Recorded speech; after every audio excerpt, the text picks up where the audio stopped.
Sa iyahang mahinungdanon gihapon gyud ang inyong mga presensya.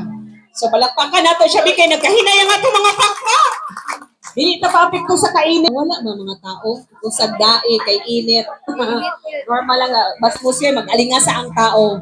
So napamanggi nagpabilin gihapon so palangga gyud nato ni reunion. So moadto na ta sa ato ang host family. Manding family. Palakpakan nato sila kay midawat gud sila ani na family reunion sa Panaghimama 2000. O bobot, orang ikaw na dyan din ha. Book. Oh, na. Okay, 1, 2, 3, smile. Yung buntag sa ating tanan. Maghinila kayo.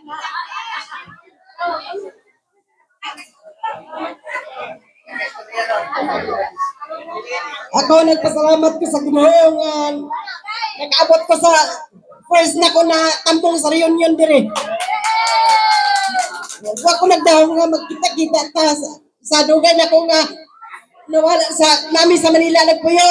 Karon nakahigayon jud ming tanan nga nakaanhili tungod sa blessing sa Ginoo nga gihatag. Tungod kay nanamay ako anak ko nanamay mga trabaho mo na nga makapamilitin na sa ako nagpasalamat ko sa Ginoo nga sa una silang mama at papa. Ako mingaw kay ko nga namatay lang sila nga wala mi nakatambong tungod sa una sa kalisod na mo pero na ako sa Saudi ato sa una tong panahon nga namatay sila mamang papa. Pero salamat sa akong mga iyaan ug buyuan nga mga buutan, sinayding pagmuad ko mi sa ilahab ilagin mong tagdon og mayo pag uli na mong naapay dala si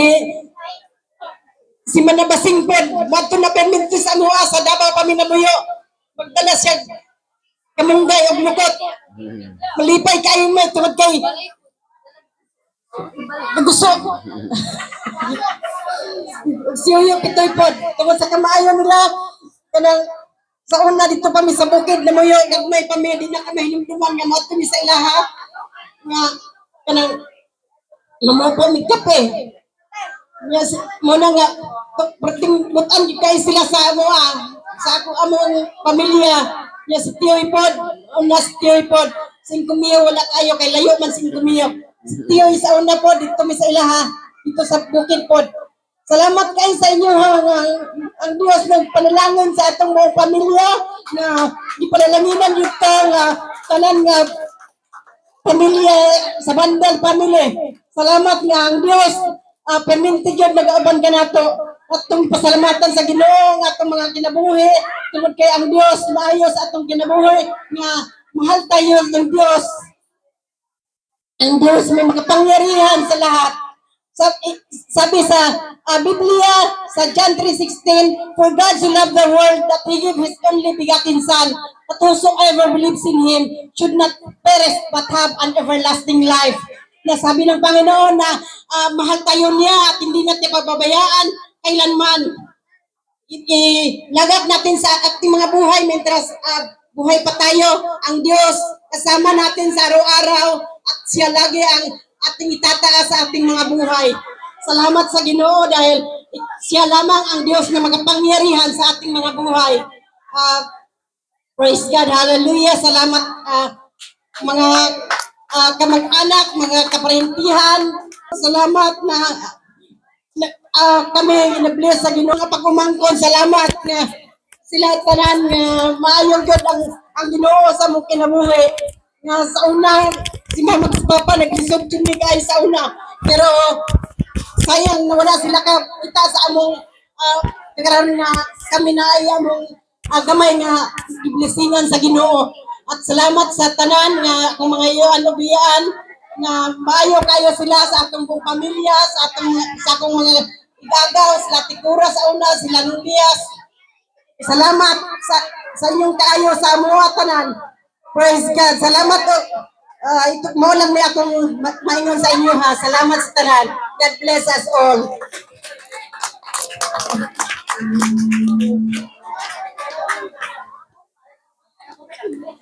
Okay, daghang kay salamat Ate Agnes, no? So makita niyo na to siya kinabuhi ba nga grabe kay nga mapasalamaton dili gyud kapugnan ang luha, di ba no? So niya kamayo ang Ginoo. So makita gyud nato ang iyang dako kay pagpasalamat. Okay, so Okay, so Okay, sound check.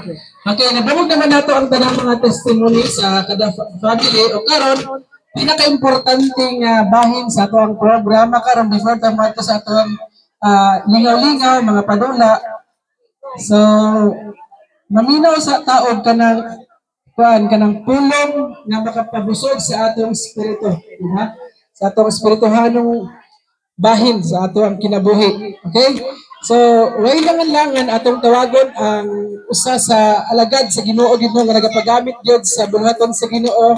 So, diya kami tawagon si Pastor Kuya Jamie. Okay? Itong palakpakan ng buhay nga Diyos. Praise the Lord. Daghang salamat, Giovanni, Ma'am Sheila, no, sa inyohang pag-MC o dala nini nga programa. Mayong buntag sa tanan. Congratulations, no, sa family. Daghan naman ang connected sa Bandal, no, nga family, no, na mga Villaber, Villamor, o sa tanan, Limosnero.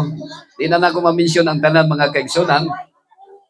Pero ang ato yung kuan dinhi sa Mandal sa Bardan, no, akong naistorya si Auntie Inday nga ang original gyud sa Sabandal kung makaadto mo Leyte nasa Burgos o sa Santa Paz.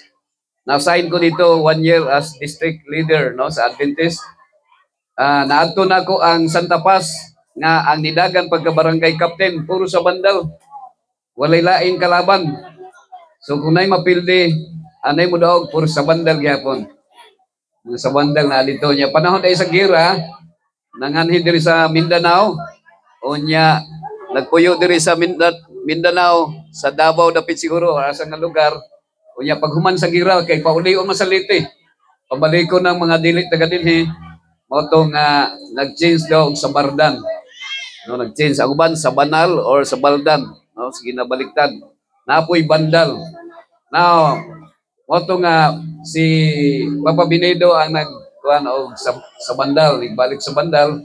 Unya akong papa si Nicodemos ang nagboxer man ni siya, boxidor. No, 12 rounders ni siya. Ang iyahang gidalang nga ngalan Jimmy sa Bandal. Pero wa pa ko natawa itong mga kaigsunan. Nya moto nga ang tanang mga igsoon diri sa diri dapit sa Davao nag-change na tanan og sa Bandal, no. Unya ang taga Cagayan si Cornelio maura ang sa Bandal sa Bardan. Naay bersikulo diri mga higalang igsoon, mga kaigsunan, mga parente. Tuguti ko nga mo basa dinhi sa Biblia na diri sa Salmo 133 verse 1.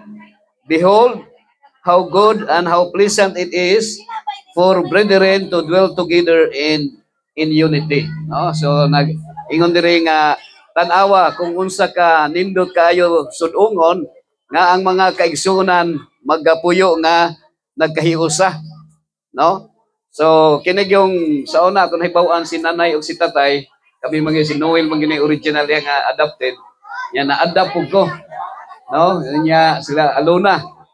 Nya mahinumduman ako nga si nanay kay Adventist man. No, Adventist. So ang unang na Adventist si Noel. Nya kami nadalami. So unya kadaghanan kuana lain-lain na itong mga pagtulunan, no, mga religion. No, gikan gyud sa Katoliko o sa matawag nga Christian. No. So ana na sa mga kaigsunan. Pero anak kanindot ani, no? Kay sa mga igagaw naagyo gitawag nga relationship. No, na-mention man ni Joven nga sa karon bisan magtapad di na mag-ilhanay kay ang naa sa una-una cellphone raman. No, bisag akong anak naa cellphone. Unya sa una kay magtumbalata pa, no, magtigso-tigso og mga taguanay, no, magpilikuan, mo to mga dula sa una. Pero karon nga cellphone na, so wala na pakialam, no, di na wala na tayo kung relation. So mo nang technology karon. Pero we praise the Lord kay uban sa mga pagkuansa no sila Giovanni mao gini ang naagyod aktibo gyud sa kuan sa atong GC. So aside nga na GC by family nami Dimas siblings GC pero nagyud tay GC sa tanan sa kinatibukan. So mo nang updated ta sa mga balita no. Oh, so salamat. Kay ang technology karon mao ni mga kaigsunan ang advantage. Kita tanan wa man kita no sa karon kadaghanan na sa tuan anay sakyanan ug naanay internet naanay communication sa una kung magkuan telegrama mahal pang bayad no tag 20 a minuto pa siguro yung ayo sa dalian na kay taas mahal ang bayad pero karon maka istorya ta bisan usa ka adlaw nga way bayad no gamit lang sa data now nining tagna karon sa ka buntagon daghan di man yun mahurot siguro ang adlaw nato nga salamat sa Ginoo pero mao ni no sa mga kaparintihan ang isa ka kuan gyud nato nga doon na tay banding no sa unang panahon pa lang bisag sa karaang panahon no sila Papa Fred kay kanang gani dudong gani daghang ginig sanina nga gihatag sa kuha no malingaw ko dito sila Merlin dito mo adto dito nga paborito na ko mubasa comics dito sa bukid. Nya magkabuog kuan dito pa sa sapa. So daghan no sila Jojo Tampoy mga kuan gyud diri. Ang nakanindot niini nga fellowship mga kaigsunan kini nga reunion kay mailhan nato na ang mga pag-umangkon mga apo-apo na no kapag tanong kinsa may mong lolo masubay na nato. No masubay na nato ang mga kaparindihan. Salamat ganita nga naay si Salome o naay mga sa bandal nga ni join sa tuwa mga kaigsunan. Ha? Gloria? Igsoon to Salome. Pag-umangkon. Okay, so we praise the Lord, no? Kaya makita yun na to ang blessing sa Ginoo. No, sa unang panahon ang hinumduman ako nga ang kapitan diri si Don Carlos Flores, no? Silingan namo si Carlos. O nya, di lang nato mahibaw ang kami magbaktas ni Noel, magdrama-drama pa ni si Noel. Sa una, dito sa bugag. Napay ko ang bugag, napay tubig. Maabot na, makuha na gapon, karsada, 4 wheels, magian gapon dito. Dili na. Uy, mauna mo ang gianan diha. Pag may mga saging diha, mamupo mig kuan, mangawat mig ka ng kuan sa saging, puso sa saging. Nya lapuan ni nanay, nya ituslo ginamos, mo na mong sudan permi sa una. Pero karon mga kaigsunan, nakita nato no, giplaster sa Ginoo kining lugar no, napalit nila nila kuan ni Ide, nila ni Didi. So nila Lingling o ang Ginoo nagplaster gyud. Nga misag iyon na nato kita di man kita kuan sa binyo, magwantar man ta matulog sa duyan, kuan plaster sa panig. Mga uban sa inyo wa pagitulog, pero makita nato ang gugma sa matag usa. Wala gyud kung naka-schedule karon nga kuan kay karon Sabado man Sabat man di gyud ko makaanhe no kung naka-schedule ko kung na ako'y wali pero si Nelson kani kung gingnan kay schedule siya karon ingko nga balibari lang na siya ayaw sa wali ron kay atong pahimuslan ang higayon nga naa ta maka-reunion ta nganuman akong ipasabot sa inyo mga igsoon nga kining atong kinabuhi lumalabay ra man gyud no lumalabay ra ni ang atong mga ginikanan niabot na mag-80, 70, 80, mga nana sa mga senior citizen. Pero ako isulti sa inyo mga kaigsunan nga ang kamatayon walay seniority. Walay seniority. Pero kung sa tawhanong nga kahimtang, kanang 70 o 80 tingpatay na gyud siya. No, nanay mga sakit nga gibati. Now karon manggod ang naandan sa tuwa nga kung mamatay dito pa mo adto. Dito pa magkarakara bisag layo kayo, dito pa mo hatag og bulag nga patay na. Pero kung naamoy gusto nga ihatag siya karon, nabuhi pa, no? Kung naamoy isulti para sa ilaha, isulti karon kay magadungog pa sila, no? Kay naa dire sila Ingkumio, Papa Dimas, si Mama Basing, o si Margarita, Gloria day. Si Naiding, no? Kay usay mo istorya ta kanang nana sa lungon. Kita maayo ni kay gitagaan kog bugas sa una sa buhi pa. Pero mga igsoon, ang ato ang yung karon nga pamalandungan nato karong panahon na nga buhi ta, no, makita nato na diri si Erlindo, batan-o ba si Erlindo, Kuya Dem, sa Tio Roger, no, di na ko ni balintas Tio Roger, kay di ako nakakita sa yang ideya nga kung ang kanon sudanan niyang sili, tuslo lang sa asin, nana na siya. Nya dito jud ko nakamaog langoy sa sa Balisong, no, sa inalay Bilboy, nila Budok, nila Mama Basing. So, nas Jennifer, sa tanan, mga kaigsunan. Now, ako lang ibilin sa inyo mga kaigsunan, ang katong na-mention kanina ni Sheila sa John 3:16, ang miniature dito, kana sa John 3:16, Agnes di ay, ang miniature dito, that is gospel in miniature, kanang John 3:16. Kung na-mention na ako nasa una, nga sa wala pa ko nahimong kanang bali nagbasa Biblia, nadunggan ako na perme, at Elisa, nadunggan ako na-memorize na nako kanang John 3:16. Unsa kay nang gingon sa John 3:16? For God so loved the world that He gave His only begotten Son, that whosoever believeth in Him should not perish, but have everlasting life. Now ako lang ibalik na ko tong iyang miniature, nag-ingon ito, for God is the greatest lover, so love is the greatest degree, the world is the greatest number, that He gave is the greatest act, His only begotten Son is the greatest gift, that whosoever is the greatest invitation. Beloved is the greatest simplicity, in Him is the greatest person, should not perish is the greatest deliverance, but is the greatest difference, have is the greatest certainty, everlasting life is the greatest position. So this passage alone, this John 3:16, na ay mga 12 topics ni ana nga mao nga bersikulo, but I would like to emphasize katong giingon dito nga the greatest position is eternal life.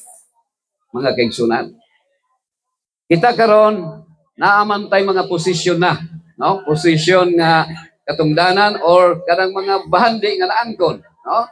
So ang uban sa inyo nakapalit ng pila ka hektarya nga yuta, nakabalay ng mga daghang nga balay, nakapalit ng mga sakyanan, nakapalit ng daghang mga property. So naamoy mga posisyon. Pero I want to tell you mga kaparentihan, the greatest position is eternal life. Nga naman, kay kining atong kabtangan nga gihambin karon, nga naangko nato karon, kung muundang atong ginhawa, mamatay na ta, mabiyaan na nato na, mawala na. Ang uban siguro, daghan mo yuta, nga lahi na lang makapanag-iya. Sa diyang mamatay na kay ang inyong mga anak, di man mo ato sa uma. O, ano na siya. Pero ang pinaka-importante mga kaigsunan is the greatest position. So, unsaon nga maangko natong the greatest position is eternal life. Naingon dito si Paul sa Philippians 2:5. Let the mind of Christ be in you. So, unsa nang mind of Christ? That is the character of God. The character of Jesus Christ. Sumuna, sa mata sa Ginoo, sa kinaiya sa Ginoo, sa kaisipan o kabubuton sa Ginoo, walay dato o walay pobre. So di ta magbalaga, di ta maghuna-una nga panahon sa reunion, usay bation ta yung na murag ako raman ang medyo na minus-minus. Usahay mayon ta nga usahay garbuso ta nga muadto kay naanatay maayo og katungdanan, taas na tay daghang mga property. Pero akong isulti sa inyo mga kaigsunan, sa mata sa Ginoo, walay taas og posisyon og ubos nga posisyon, walay dato ug walay pobre. Ang kabubuton sa Ginoo na ang tanan malipayon, ang tanan walay sakit, ang tanan dili mamatay. Mao gyud ang kabubuton. Pero kay nakasalaman ang tao na may freedom of choice, so naanay masakit, naanay mag-antos, naanay kamatayon. Apan we praise the Lord. Kay naingon si Paul nga to live is Christ, to die is gain. So kung nagkinabuhi ita karon nga adunay kinaiya ni Kristo, unsa nay kinaiya ni Kristo? Pagka mapinasayloon, mapainubsanon, mahigugmaon bisan sa kaaway mga kaigsunan. So I hope nga atong enjoy karon mga kaigsunan, no, mga kaparentihan. Kay gikan ra man kita ni Adan ug ni Iba, no? Mga kaliwat ra man kita tanan. O nya specifically karon kay naa man kita nga ma-trace up man gyud nato gikan nga Nanay Parasyon o kang Tayberto Senior o tanan nga naa karon dinhi mga kaigsunan. Nya makita nato ang gugma sa batag usa samtang magasalo ta sa karon atong gisaluhan ang kanang espirituhanon nga pagkaon, taon-taon padlayon kita magasalo sa baka nga giihaw o sa mga gilungag nga kanon, mga kaigsunan. Okay, so daghang salamat sa tanan nga naa karon dinhi og atong abangan ang sab sa sunod, no? Dili nato paaboton nga nay mamatay, unya pa ta magtapog-tapog. Atong batasanon gyud nga kada tuig kung as much as possible sa yano ka pamaagi makahimo ta pag reunion, no? Kay bisag di not necessary gyud nga mupatay tag baka kung mahimo, kung panalitan kana sa yano lang paagi, pamasahe lang, magtigong-tigong lang kay ako wa jud ko naka full bayad pero ianhi ko kay para makinhimamat sa mga kaparintihan. Ang Dios magapanalangin kanatong tanan mga yakong buhil pagampon.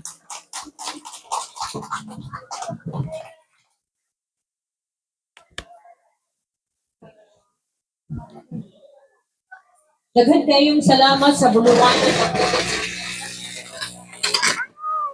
Ay, Ilya. Sa tanang mga pulong, ang pulong din sa Ginoo ang magpabiling presko.